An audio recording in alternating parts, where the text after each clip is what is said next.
हुक्का यानी धूम्रपान। भाई धूम्रपान जो है वास्तव में एक आयुर्वेदिक चिकित्सा के रूप में अपनाई जाती थी। आयुर्वेद के जो महान मनीषियों ने विशेष जो रोगी होते थे, जो ठीक नहीं होते थे, उनको धूम्रपान करवा करके, हुक्के को पिला करके उनके रोगों को ठीक करते थे। लेकिन आजकल क्या है, नौजवानों ने इसको ट्रेंड बना लिया है। चौपालों में जो है हुक्के को रख दिया गया है और जो बुजुर्ग आदमी है वो भी सुबह से लेकर शाम तक हुक्के को पीते हैं और जो इसको जो तरीका था उस तरीके को छोड़ करके इसको बदनाम करने का काम किया जा रहा है, धूम्रपान को, हुक्का पान को। तो क्या है, आप भाई इस हुक्के को भर रहे हो, क्या बात आप रोगी हो क्या? नहीं। क्योंकि ये हुक्का जो है वो रोगी के पीने के लिए विधान है, न कि सामान्य आदमी के नशा करने के लिए। अब लोगों ने जो है इस हुक्के को जो है औषधि के रूप में ना लेकर के, धूम्रपान को जो है किसी इलाज में ना प्रयोग करके, जो कि एक निरापद हमारे ऋषियों की जो परंपरा थी, ये हमारे पास ग्रंथ भी है, देखो मैं प्रामाणिक रूप से बता रहा हूं आपको, ऋषियों की जो ग्रंथ परंपरा थी हमारी कि भाई अलग अलग रोगों में अलग अलग धूम्र का पान करना था। लेकिन आजकल क्या करते हैं नौजवान, हुक्के के रूप में तमाकू डाल करके, तरह तरह के भयंकर से भयंकर तमाकू जिसमें कि निकोटिन होता है और भी भयंकर केमिकल होते हैं, उनको डाल करके और उसका प्रयोग करते हैं, स्वयं का भी नाश करते हैं और अपने मित्र मंडली का भी नाश करते हैं। और जो बुजुर्ग आदमी है जिन्होंने भाई लगभग जीवन अपना जो है हुक्का पी करके ही बर्बाद कर दिया, तो ये बहुत ही गलत बात है। इस हुक्के कारण आजकल हुक्का बार बन गए, जहां पर अलग अलग तरह के नशों का वहां प्रयोग किया जाता है। तो ये क्या किया जा रहा है, जो धूम्रपान की एक आयुर्वेदिक जो तरीका था, एक विधि थी, उसको जो है पूरी तरह से बदनाम करने का षड्यंत्र है। तो हमें वो बताने वाले आयुर्वेदिक हुक्का पीने का सही तरीका, देखिए जो तरीका है ना आयुर्वेदिक औषधियों का, धूम्रपान का, वो क्या है, श्वास आदि के जो रोगी थे, खांसी के रोगी थे, बलगम की खांसी है, सूखी खांसी है, जो रोग यानी कि दवाइयों के देने से जल्दी ठीक नहीं होते थे, उन रोगियों को धूम्रपान का, उन औषधियों को डाल करके, आग आदि रख करके, और यहां तक कि हुक्के का जो है ना उसमें पानी का प्रयोग नहीं करते, पानी को निकाल करके, देखिए आप निकाल दीजिए पानी को, इसको खाली कर देंगे तो इसका पानी निकाल करके और सीधा औषधियां जो थी ना चिलम में डाल करके, देखिए अभी दिखाएंगे आपको कौन कौन सी औषधियों का प्रयोग करना है। 6 जड़ी बूटी आप डालने वाले जी, 6 जड़ी बूटियां इसके अंदर हम डालेंगे। उन जड़ी बूटियों में कौन कौन सी जड़ी बूटियां हैं, उनमें देखिए पीपल है, पीपल को डालना है, इसके नीचे आप वो लगा देंगे, फिर पीपल का प्रयोग करेंगे इसमें। पीपल जो कि कफनाशक होता है, उष्ण प्रकृति का होता है।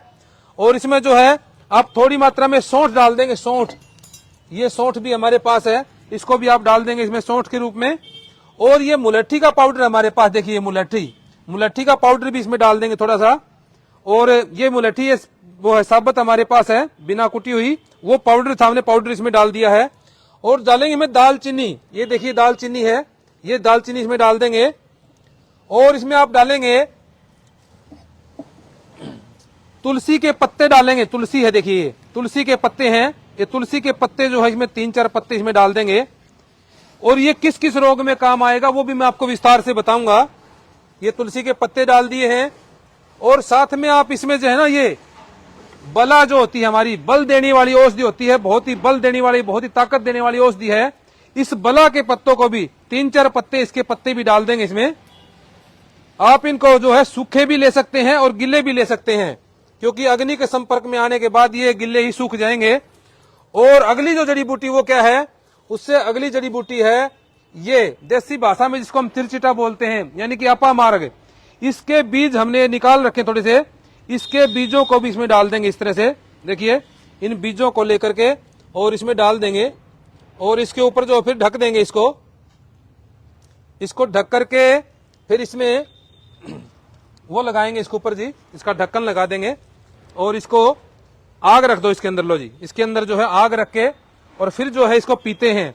देखिए आयुर्वेद में जो श्वास कांस के रोगी होते हैं, ये जो जड़ी बूटियां हमने इसमें डाली है, जिन रोगियों को, श्वास के रोगियों को, आयुर्वेद की दवाइयां, अंग्रेजी से तो काम चलता ही नहीं वैसे तो, लेकिन आयुर्वेद की दवाइयों के लेने के बावजूद भी विशेष लाभ नहीं होता।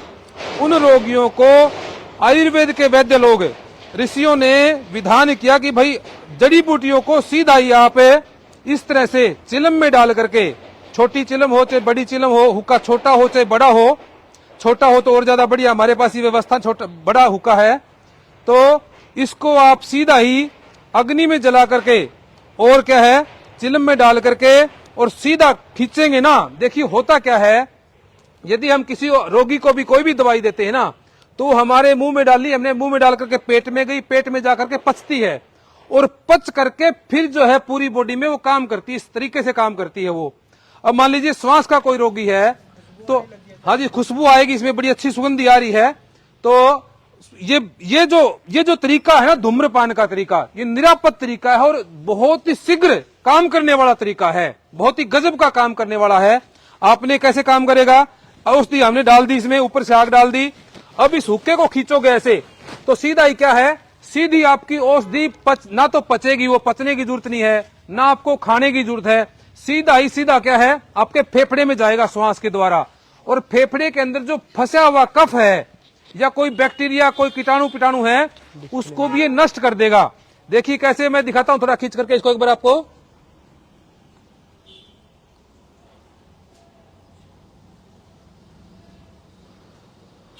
ऐसे देखिए धुआं भी जो है ना, धुआं भी ये मीठा आ रहा है। इस धुएं के पीने से पता लग रहा है कि इसके अंदर मुलट्ठी रखी हुई है। इसको प्रयोग कैसे करना है, इस हुक्के में पानी नहीं होना चाहिए, छोटा हुक्का हो चाहे बड़ा हो, उसमें पानी नहीं होना चाहिए। आयुर्वेद में और भी इसके बीड़ी या सिगरेट बना करके भी औषधियों का जो है अलग अलग तरह से प्रयोग करने का विधान है। तो इस तरह से देखिए, दोबारा दिखाता हूं आपको मैं एक बार।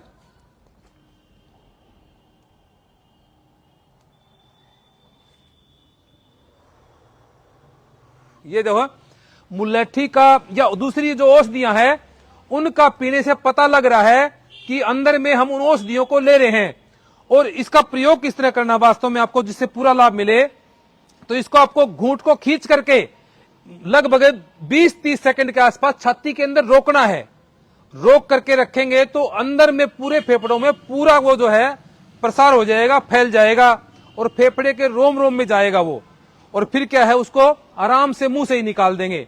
तो इस तरह से आप यदि अपनी कोई श्वास आदि कोई समस्या है तो इन औषधियों का प्रयोग कर सकते हैं, लेकिन विशेष सावधानी आप ये रखेंगे कि किसी वैद्य के या किसी जानकार व्यक्ति के निर्देशन में ही इस तरह से हुक्के का पान करेंगे, धूम्र का पान करेंगे। धूम्रपान यानी कि धूम्रपान से आजकल लोग ये मानते हैं कि बीड़ी सिगरेट हुक्का, इसका वास्तविक अर्थ ये नहीं है।